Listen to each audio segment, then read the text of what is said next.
Have you ever wondered what happens when a man unlocks the secret language of the unseen and walks into a world we can't follow? Imagine a quiet scholar, unassuming, who one evening slipped beyond the veil, conversed with beings not bound by our laws, and then vanished without a trace. His last words, a whisper of light, a promise of revelation. Today, we unravel the true story of the man who spoke to higher beings and was never seen again. A tale of curiosity, mystery, and the tipping point between known and unknowable. Our story begins with Dr. Elias Marlowe, a linguist and philosopher obsessed with ancient scripts and hidden languages. He poured years into translating archaic manuscripts from Babylon, Egypt, and Tibet, believing that the key to contact with higher realms lay not in ritual, but in words. Late nights in his study, cadenced by candlelight, he meticulously reconstructed glyphs and phonemes, convinced each symbol carried energy beyond human speech. Colleagues thought him eccentric, but none doubted his brilliance. One manuscript haunted him above all: the Sermon of the Silent, a scroll so ancient it defied origin. It described a moment fraught with danger and wonder, when a speaker utters a phrase that tears reality's membrane, revealing another realm. The scroll warned that only one frequency, one precise sequence of sound, would call them, and mispronouncing it could shatter your mind or worse. Late one autumn night, after decades of study, Elias believed he'd reconstructed that phrase. In a makeshift chamber deep in his lab, Elias arranged candles, crystals, aged wood, and his precious manuscript. He recorded himself uttering the phrase, analyzed its vibrational patterns, and practiced until his voice quivered on the cusp of comprehension. On the appointed evening, a date he calculated by aligning lunar cycles and astrological charts, he began chanting. The air thickened, the candles flickered in impossible synchronicity. Floorboards vibrated, a hush fell, so deep it swallowed his breath. Then, in the silence that followed, there came a reply, not in English, not in any known language, but a harmonic resonance. A voice that reverberated past words. Eyewitnesses spoke of seeing candles ignite themselves and shadows detach from walls. Elias's lips moved without breath, as if channeling speech through a conduit, and his eyes glowed with ethereal luminescence. Then he turned, walked toward a shifting passage of light that appeared in midair, and stepped into it.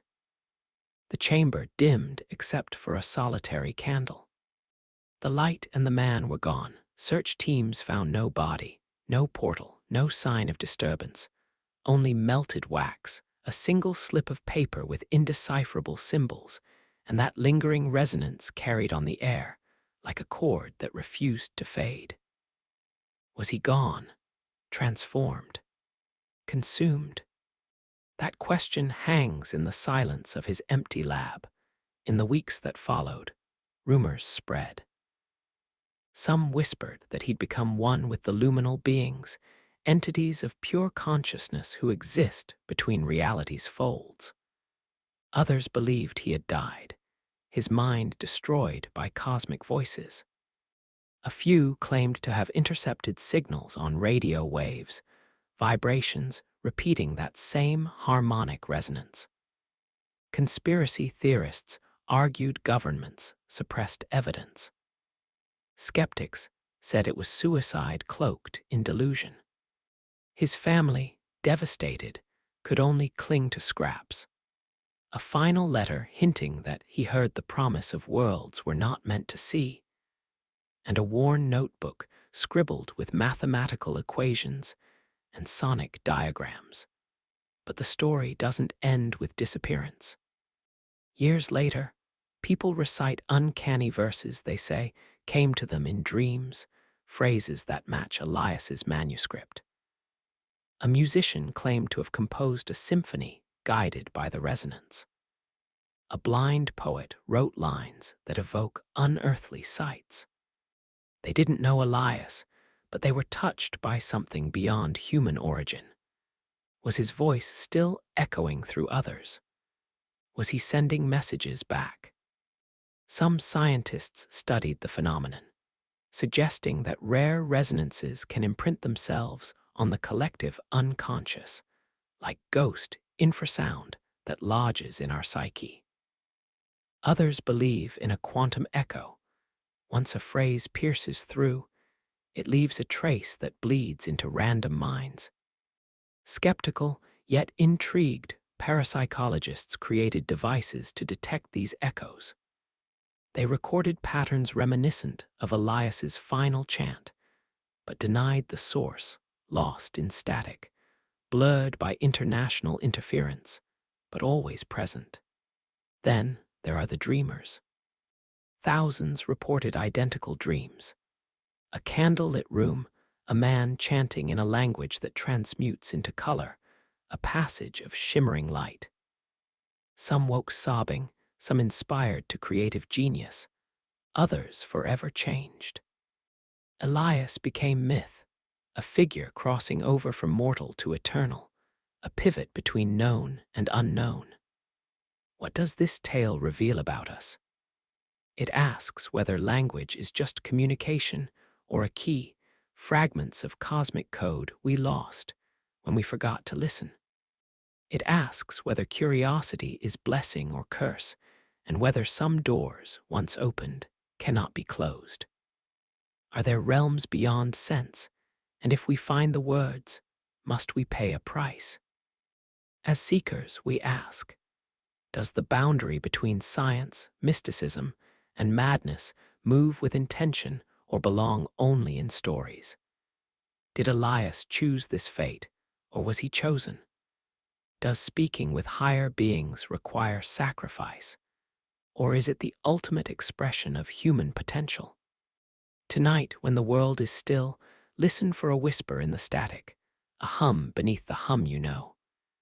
Because sometimes what vanishes doesn't leave, it becomes a story, a resonance, an invitation. Perhaps, Doctor, Elias Marlowe awaits not in flesh, but in frequencies, waiting for someone else to speak the phrase, to cross the threshold, to finish the conversation. The air had barely settled when the world started to shift. Scientists who visited Marlowe's lab reported inexplicable temperature drops and localized electromagnetic disturbances. A geomagnetic anomaly map of the area shows a faint hotspot centered on his study. Could energy have imprinted itself on that space? Journalists covering his disappearance scoured his contacts. They discovered references to a clandestine brotherhood, the keepers of the luminous tongue, who preserved knowledge of cosmic frequencies. They called themselves holders of the threshold, and Marlowe attended secret meetings in candlelit catacombs beneath ancient cities. He wasn't a lone pioneer. He was networked into hidden currents. Members of the group claimed Marlowe was nearing the culmination of a decades-old prophecy, a mortal crossing into the liminal realm of higher beings. These beings, they said, are guardians of universal whispers and guides to expanded consciousness. The keepers spoke in hushed tones of elixirs, sound rituals, glyphic codices, all intended to align a human with frequencies beyond the brain's capacity. Marlowe's manuscript contained a resonant codex, layers of linguistic geometry, and sacred consonants designed to blur the barrier between worlds. But which world did Elias walk into when he spoke? Some say he entered the radiant plane, an overlay of pure vibrational consciousness beyond spacetime. Others suggest he stepped into the void realm, the hidden undergroove of existence, where thought is matter and intention shapes reality. A few even believe he merged with the very shape of the universe, becoming a living glyph encoded into the fabric of being. Accounts from keepers mention a returner myth. Once someone crosses the threshold, they are either consumed, remade, or integrated. Some returners, ancient figures in legend, came back partially, bringing wisdom and warnings. Others vanished without trace, but left underground lineages and half-forgotten chants. Marlowe's disappearance echoes theirs. In the months following, researchers found odd artifacts in Marlowe's home, crystalline formations on manuscript pages, shimmering residue on candle rims, a black feather that induced visions when held. A local librarian told a group that after touching Marlowe's book, she heard melodies in her mind that corresponded to no instrument. One note left her sobbing. Science struggled to categorize these phenomena. The residue was chemically pure, crystalline at the nanoscale, showing unknown vibrational modes. The feather, when X-rayed, showed internal patterns. No living bird could have such structure. The librarian's brain scans revealed gamma waves spiking with no stimulus. Something real happened. The internet became a buzzing hive. Groups formed, Marlowe's Echo, threshold seekers. They meditated to fragments of his last serum chants recorded by seismologists and hobbyists. Some claimed breakthrough, altered consciousness, vivid symbols, telepathic impressions. Others reported soul-rending fear, voices in static, terrible vertigo. The threshold seemed both a promise and a peril. Marlowe's disappearance morphed into both legend and headache. Secret Service divisions logged unexplained geopolitical readings, underground stations picking up coded patterns, echoing Marlowe's chant. Eastern governments quietly dispatched teams to track possible dimensional breaches. Religious institutions cautioned about contact with higher beings without spiritual safeguards. The boundary between fringe intrigue and existential threat blurred.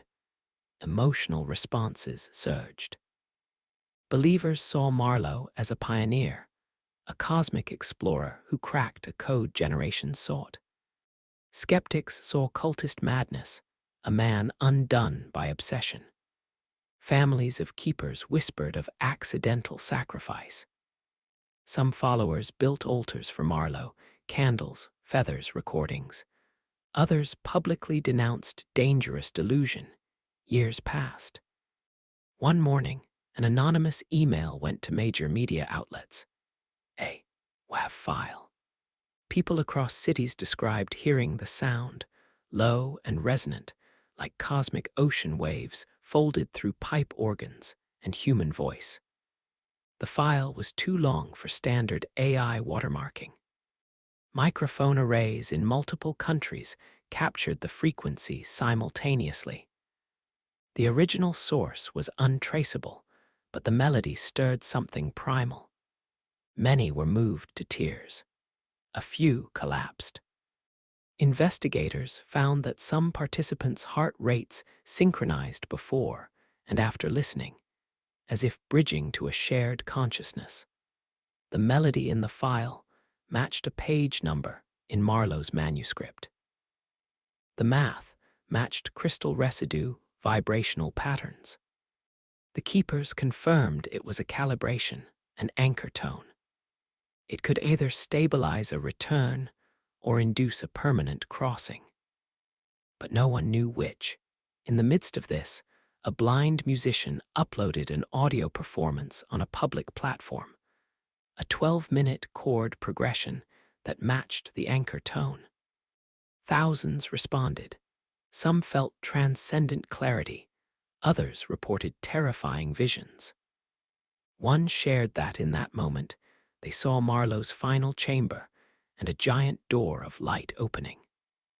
Another whispered that the tone woke something in their chest that they could not explain.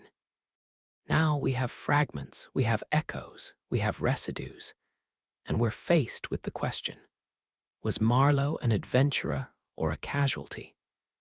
Did he ascend or entomb himself between worlds? Did he leave a gift for humanity, or did he trigger a chain of unpredictable events? The old philosopher's riddle returns. If he returns speaking in cosmic dialect, would we even recognize the message? Or would we write it off as code, cult, or corrupted myth? And as technology merges with mysticism, we inch closer. Sound healing, quantum resonance meditation, neural feedback, modern spiritual science is knitting corridors between inner cosmos and outer reality.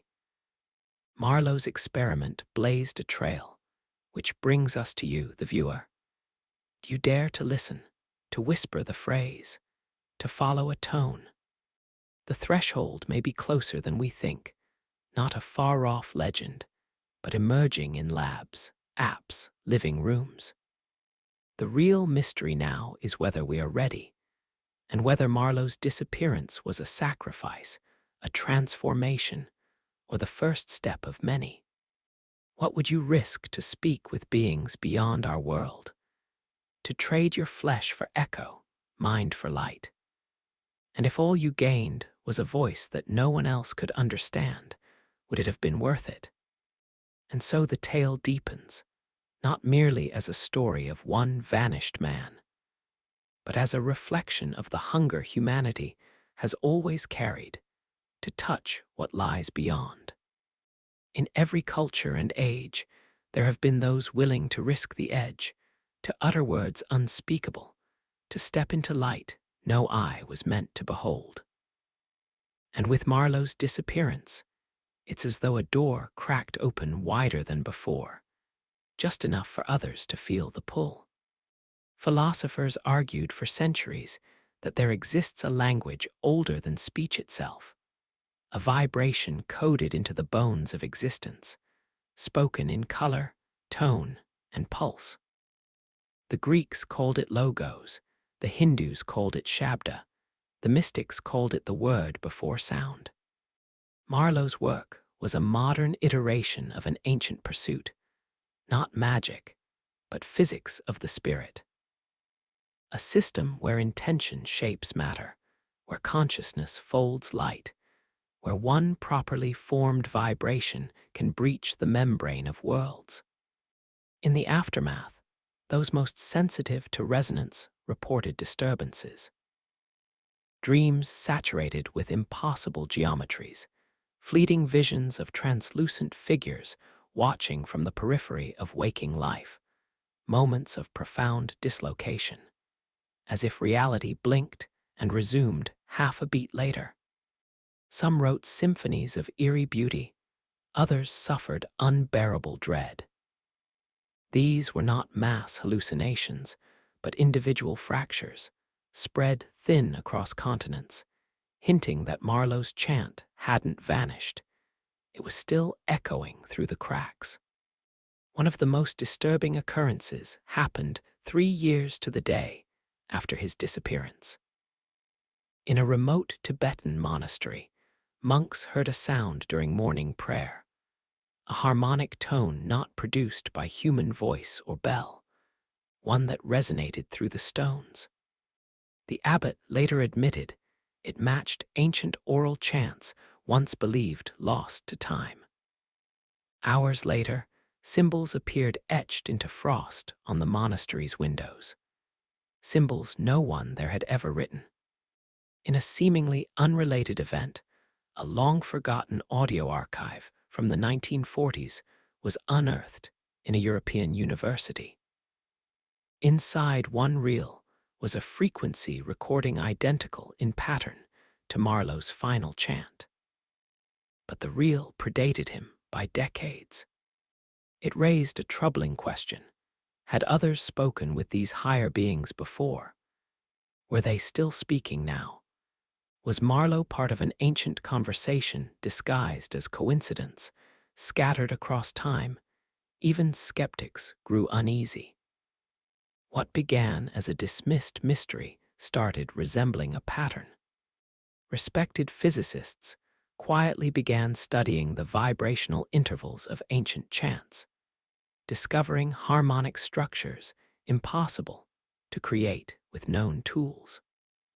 Neuroscientists monitored the brains of those exposed to Marlowe's frequencies and recorded altered gamma activity, indicating hypersynchronization of brain regions associated with mystical experience.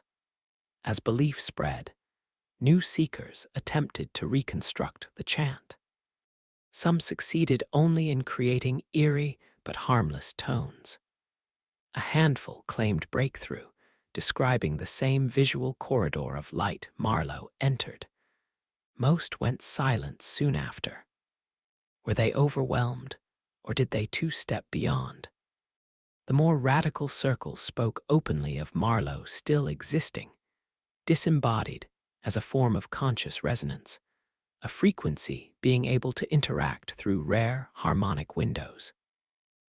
They believed certain ancient sites acted as natural amplifiers: stone temples, quartz caves, deserts under full moons.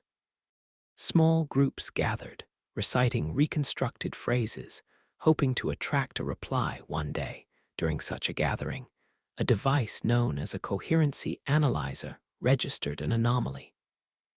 Amid ordinary environmental noise, a tone appeared, a perfect harmonic match to the chant.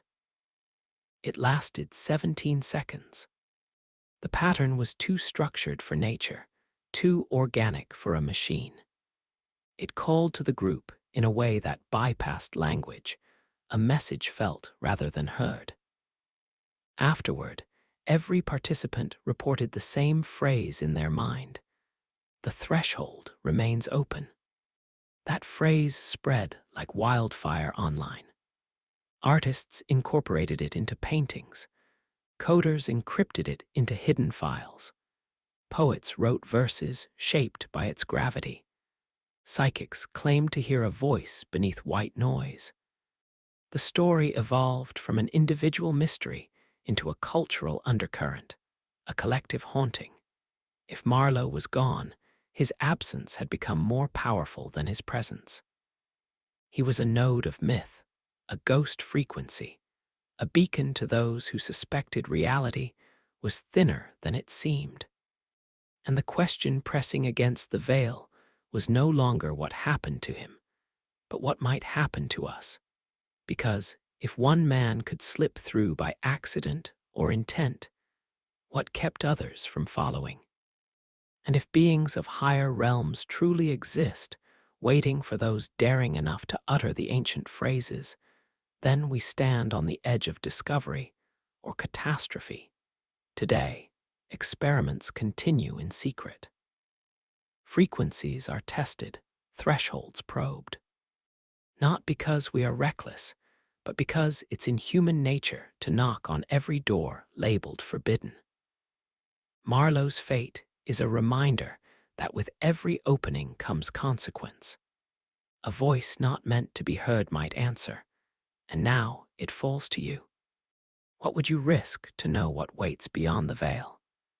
If a phrase whispered in candlelight promised to reveal the shape of unseen worlds, would you speak it? Would you chase the light, knowing it might consume you?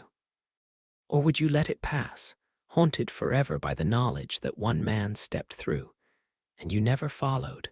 I want to hear from you. What do you believe happened to Elias Marlowe? Do you think he crossed to a higher plane, became something unrecognizable, or simply vanished into myth? Share your thoughts in the comments. Maybe together, we'll piece together the final message waiting to be heard.